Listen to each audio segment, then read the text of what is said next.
ሰላምና ጤናን ፍቅርን በረከትን ያድልኝ ክብራትና ክብራን ኢሳድስ ቤተሰቦቼ በዜናው ቻናላችን ሁለተኛው ቻናላችን ላይ ነው ያላችሁት። እንግዲህ ዛሬ እየሰማን ያለናቸው ዜናዎች በጣም ከበድ ይላሉ። እንደሰማችሁት እንግዲህ ያው ቀደም ብሎ በጣም ብዙ የተወራ በትንድቁም ቻናል ላይ በደንብ አድርጌ ሰርቼበታለሁ። አያቶላ አሊ ሆመኒ ተገለዋል እና ከሳቸው በኋላ እንግዲህ በጣም ዓለም በድንጋጤ ውስጥ ነው ያለችው።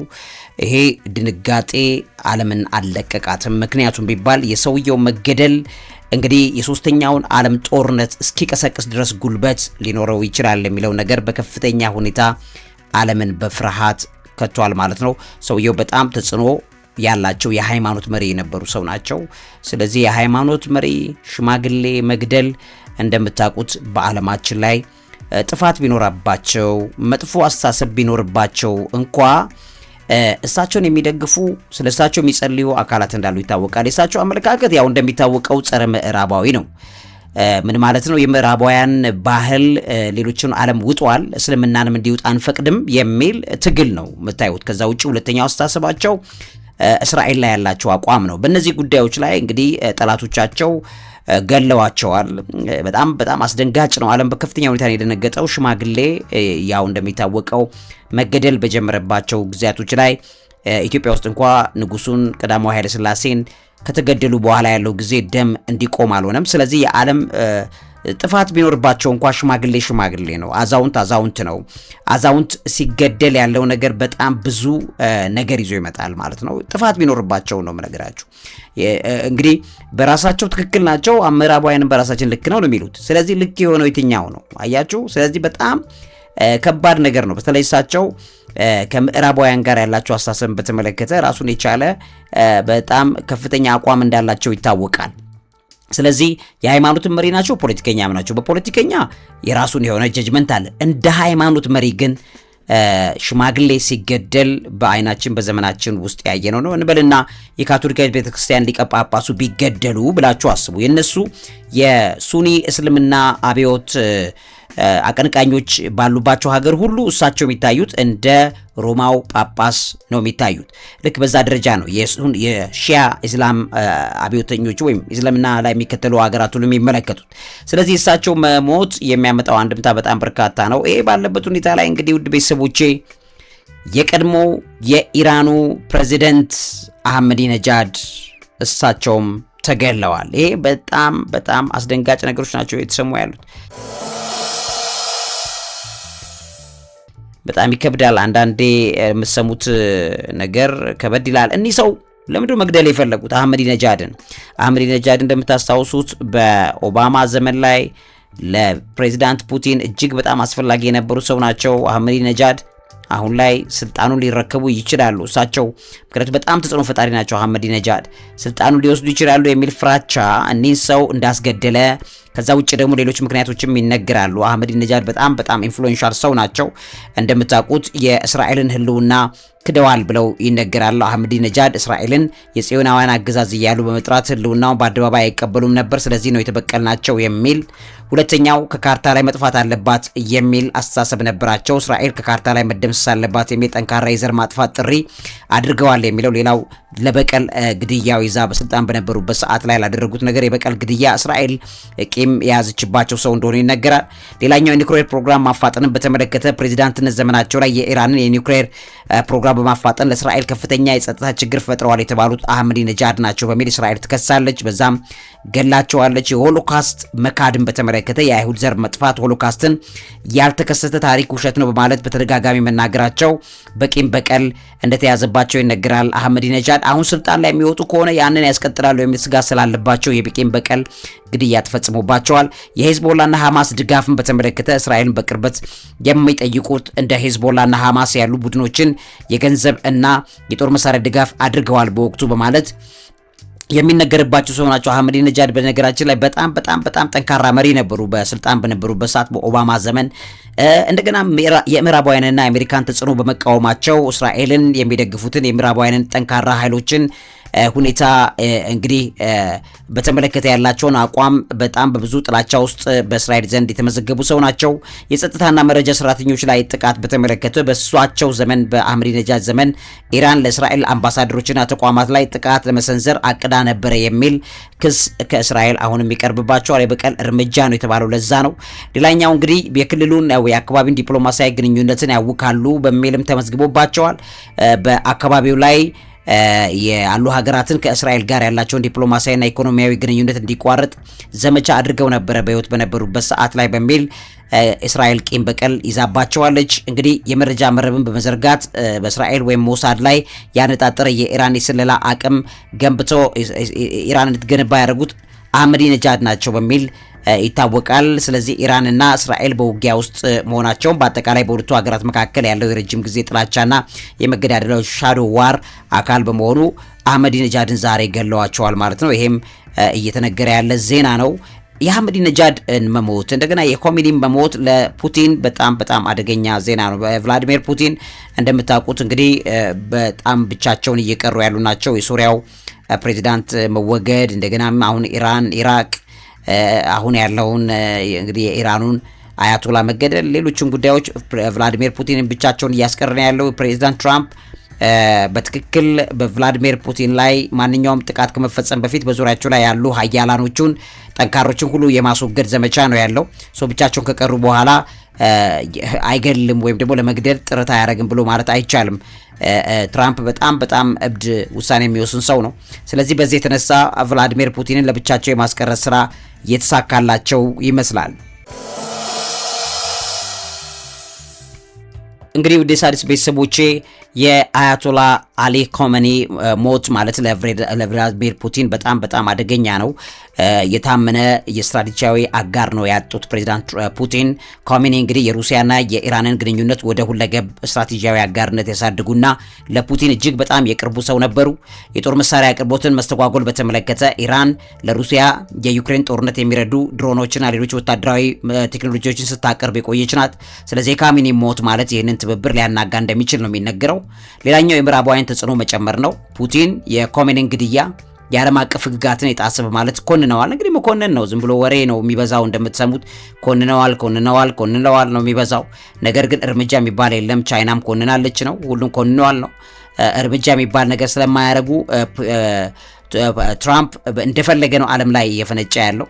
ስለዚህ የሚገዳደረው ሰው የለም። ሰውየውን የአሜሪካ በክፍለ ቀጠናው ያላትን ተጽዕኖ እንዳይጎለብት የሚያሰጋ ነው። በዚህም የተነሳ ፑቲን ኮሜኒን በማጣታቸው የሶሪያ መረጋጋት ስጋትም ጭምር ሊፈጥር ይችላል ተብሎ እየተነገረ ነው። ሩሲያና ኢራን በሶሪያ ያለውን የአሳድን መንግስት በጋራ ሲደግፉ የቆዩ ናቸው እንደምታስታውሱት። ስለዚህ የኢራን አመራር መለወጥ ይህንን የጋራ ዓላማ ያዳክመዋል።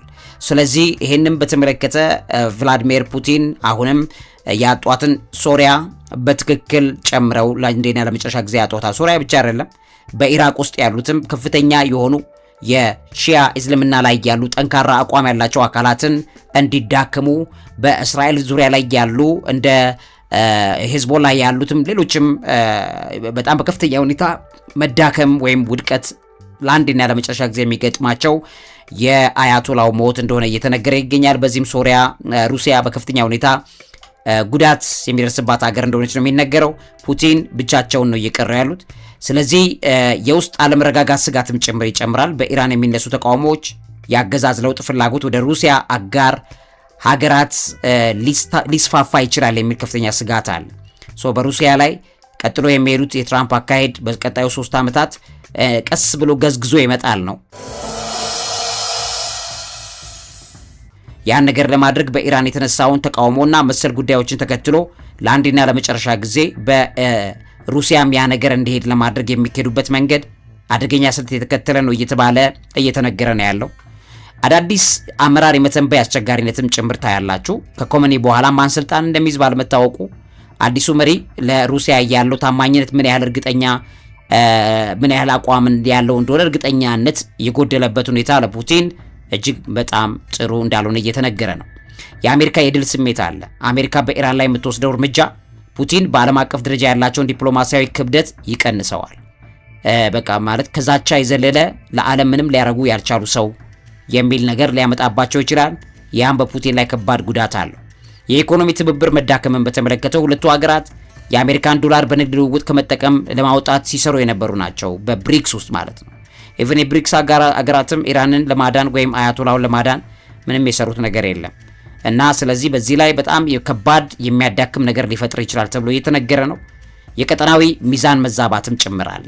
ኢራን በመካከለኛው ምስራቅ ያላት ተጽዕኖ መዳከም ሩሲያ በአካባቢ ያላትን ወታደራዊና ፖለቲካዊ ሚዛን ሊያናጋው እንደሚችል እየተተነበየ ነው። የጸረ ምዕራባውያን ግንባር መዳከምን ያሳያል። ኮሜኒ ምዕራባውያንን በመቃወም ከፑቲን ጋር ተመሳሳይ አቋም ነበራቸውና የእሳቸው መለየት እንግዲህ ለፑቲን በጣም ትልቅ የርዕዮተ ዓለም አጋር ያጣሉ ማለት ነው። በጣም የሚገርም ነገር ነው እየሆነ ያለው። ዓለም ብቻ ወደማታውቀው ነገር ላይ እየገባች ነው። ልብ በሉ፣ ይሄ ሰውዬ ትራምፕ የሚባለው የራሱን ኢምፓየር ነው እየመሰረተ ያለው። ዓለም እርግጠኛ የማትሆን በአንድ ሰው የምትተዳደር ዓለም ወደ መሆን እየመጣች ነው። ያ ማለት የጥልቁ ከዚህ ቀደምኛ የምንለው የጸረ ክርስቶሱ መንፈስ ይህን ሰው ተጠቅሞ ምንም ሊያደርግ ይችላል። ዓለም ላይ በጣም አደገኛ ሰው እንደሆነ እየታየ ነው። ስለዚህ በዚህ ዓለም ላይ የሚያስቸግረውን አይደለም ያልፈለገውን ሰው ሁሉ የመግደል ስልጣን ይዟል ሰውየው። ይሄንን አወገዝከው አላወገዝከው በአሜሪካ ውስጥም እንደነዚህ አይነት የሚያስቸግሩትን ሰዎች ነቅሎ መግደል፣ ማጥፋት፣ ማባረር ምንም ነገር ለማድረግ እየሰራ ያለ ሰው ነው። ልብ በሉ ውድ ቤተሰቦቼ፣ ማንም ከልካይ የለውም ሰውየውን። ስለዚህ በከፍተኛ ሁኔታ የሚሄድበት ነገር ዓለም ላይ እንዝላልነት ወይም ደግሞ አምባገንነት ቶታሊቴሪያን ህግ አልባ የምትሆን ዓለም እየተፈጠረች እንዳለች የሚያሳይ ነገር እንዳለ ትረዳላችሁ። ለፑቲን በጣም በጣም መጥፎ ዜና ነው። እሱ ብቻ አይደለም እንግዲህ የአህመዲ ነጃድን መገደል፣ ቀደም ብዬ ጠቀስኩላችሁ ሰው መገደል። እንደሚታወቀው በፑቲን ሰዓት ላይ አህመዲ ነጃድ በጣም ብዙ ስራ ሰርተውለታል። የጋራ ጸረ አሜሪካ ምዕራባውያን አቋም ነበራቸው። አህመዲ ነጃድ በአሜሪካና በእስራኤል ላይ ያነጣጠረ በጣም ጠንካራና ተቃራኒ አቋም የነበራቸው መሪ ነበሩ አህመዲ ነጃድ። አሁን የተገደሉት ሰው እንደዚህ እንደቀላሉ የሚታዩ አልነበሩም ማለት ነው። እኚህ ሰው አህመዲ ነጃድ ለፑቲን እሳቸው መገደል ቀጥሎ ምናልባት ወደ ስልጣን እንዳይመጡ እሳቸው ለማድረግ እስራኤልና አሜሪካዎቹ አነጣጥረው ለይተው የመቷቸው ሰው ናቸው። በተለይ አሜሪካን እንደ ዓለም አቀፍ የበላይነት ገዳቢ አድርጎ ከማየት ጋር የሚጣጣም ተግባር ነበራቸው። ፑቲን እኒህን ሰው በምድር ላይ እንኳን መጥተው ስልጣን ላይ እንዳይወጡ አጥተዋቸዋል። እሱ ብቻ አይደለም፣ አህመዲ ነጃድ መመታታቸው የኒውክሌር ፕሮግራም ድጋፍን በተመለከተ ሩሲያ የኢራንን የኒውክሌር መርሃ ግብር በተመለከተ በተፈጠረው ውዝግብ ጉዳይ ይህንን ሁኔታ በዲፕሎማሲያዊ መንገድ ብቻ እንዲፈታ በማሳሰብ የኢራንን አቋም ትደግፍ ነበረ። ፑቲን በእሳቸው በአህመዲ ነጃድ ዘመን በኢራን የቡሼር የኒውክሌር ኃይል ማመንጫ ግንባታ በመሳተፍ የሁለቱ ሀገራትን ግንኙነትም ጭምር ያጠናከሩ ሰው ነበሩ አህመዲ ነጃድና ፑቲን ያጡት በጣም ትልቅ ሰው ነው። የኢነርጂና ስትራቴጂካዊ ትብብርን በተመለከተ በሁለቱ መሪዎች መካከል የነበረው ግንኙነት በነዳጅ፣ በጋዝ፣ በባቡር መስመር በዚህ ዝርጋታና መሰል ጉዳዮች ላይ የተመሰረተ ነበረ። ይህም ሩሲያ በምስራቃውያን ንፍቀ ክበብ ያላትን ተጽዕኖ እንድታስፋፋ አህመዲ ነጃድ ፑቲንን በጣም ረድተዋቸው ነበር። ቀጠናዊ መረጋጋትና የደቡብ ድንበር ደቡብ ኮሪደር ይህም በተመለከተ ሰርተዋል። እንደምታስታውሱት ከኢትዮጵያም ጨምሮ አህመዲ ነጃድ ከአዘርባይጃንና ሌሎችም ጎረቤት ሀገራት ጋር ያላቸውን ትብብር አሳድገዋል።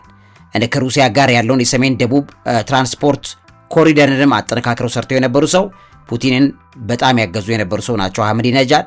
የጋራ የፖለቲካ አስተሳሰብን በተመለከተ ሁለቱም መሪዎች በምዕራባውያን የዲፕሎማሲ እና መሰል ጉዳዮች ላይ በተለይ የዲሞክራሲ እሴቶችን በመቃወም የየሀገራቸውን ሉዓላዊነትና የተረጋጋ መንግስት ወይም ኮንሰርቫቲቭ ፋክሽን እንዲኖራቸው በሁለቱም ሀገራት ላይ የሰሩ ሰዎች መካከል አንደኛው አህመዲ ነጃድ ይገኙበታል። አህመዲ ነጃድ ዛሬ ተገለዋል። በጣም የሚያሳዝን በጣም በቃ የኢራን ከፍተኛ ኃይል የሚዳከምበትና አቅም እያጣ ያለበት ደረጃ ላይ እንዳለ መመልከት እንችላለን ማለት ነው። ዲሳድስ ቤተሰቦቼ በጣም አሳዛኝ ነገሮች ነው እየተሰሙ ያሉት።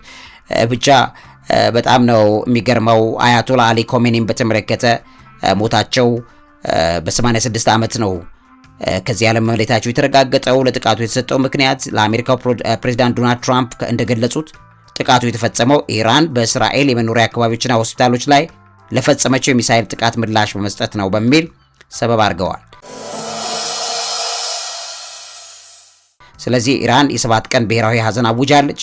የመሪው ሞት ተከትሎ በኢራን ለ7 ቀናት የሚቆይ ብሔራዊ የሥራ ማቆምና የ40 ቀናት የሚቆይ የሀዘን ጊዜ ታውጇል። ሌሎች ከፍተኛ ባለስልጣናትም ተገለዋል። እንደምታውቁት በጥቃቱ ከአያቶላ ኮሜኒ በተጨማሪ የአማካሪያቸው የአድሚራል አሊ ሻምካኒ እና የኢራን አብዮታዊ ዘበኛ IRGC ኮማንደር ሜጀር ጀነራል ፓክፑር ይባላሉ እና ተገለዋል። እነዚህም ሰዎች በቴህራን የተሰማው የተደበላለቀ ስሜት ነው። የአያቶላ ኮሜኒም ግድያ በተመለከተ በደስታ አደባባይ ላይ ወጡ አሉ። በጣም ሌሎቹ በሐዘን ሀገሪቱ ተውጣለች።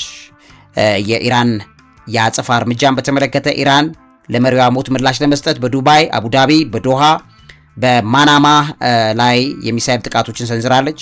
በሆርሙዝ የባህር ወሽመጥ ላይ የነዳጅ ጫኝ መርከቦችን ኢላማ አድርጋለች። ከዚህ ውጭ እንግዲህ የተተኪ መሪ ጥያቄን በተመለከተ የአያቶላ ኮሜኒ ሞት ተከትሎ ማን ይተካቸዋል የሚለው ጥያቄ በጣም ትልቅ ትኩረት ስቧል። ልጃቸው ሞጅታባ ካሜኒ እንደ አንድ እጩ ተጠቃሽ ሆነዋል። የዓለም አቀፍ በረራ እገዳዎች አሉ። በኢራን ከተሞች ላይ የተቀሰቀሰ ተቃውሞን በተመለከተ በመሪው ሞት ማግስት በቴህራንና በዛንጃን ከተሞች ሺዎች የሚቆጠሩ ሰዎች ወደ አደባባይ በመውጣት መንግስትን የሚቃወም ነገር በተመለከተ በጣም እየሰሩ ነው ያሉት። የሰውየው ሞት እንደ ቀላል አይታይም። በጣም ከባድ ተጽዕኖ ይዞ እየመጣ እንዳለ እየታየ ነው። ምናልባትም የደጋፊና ተቃዋሚዎቻቸው መካከል ከፍተኛ ልዩነት ሊፈጥር የሚችል ነገር በትክክል የሚከሰት እንደሆነ እየተመለከትን ነው። እነዚህ ነገሮች አፕዴት ማድረግ ያስፈልጋል። በቀጣይ ፕሮግራምም ተጨማሪ መረጃዎችን ሰበስብላችኋለሁ። ለዚህ አእምሮ ምግብ አዘጋጅና አቅራቢ መምህርና ጋዜጠኛ ዐቢይ ይልማ። ይህን ቻናል ላይክ፣ ሼር ብታደርጉት በጣም ደስ ይለኛል። ልባችሁ ከፈቀደ ሼር እና ላይክ ያርጋችሁ ብታግዙኝ እጠይቃችኋለሁ። እውቀት ታላቁ እግዚአብሔርን ታከብራለች።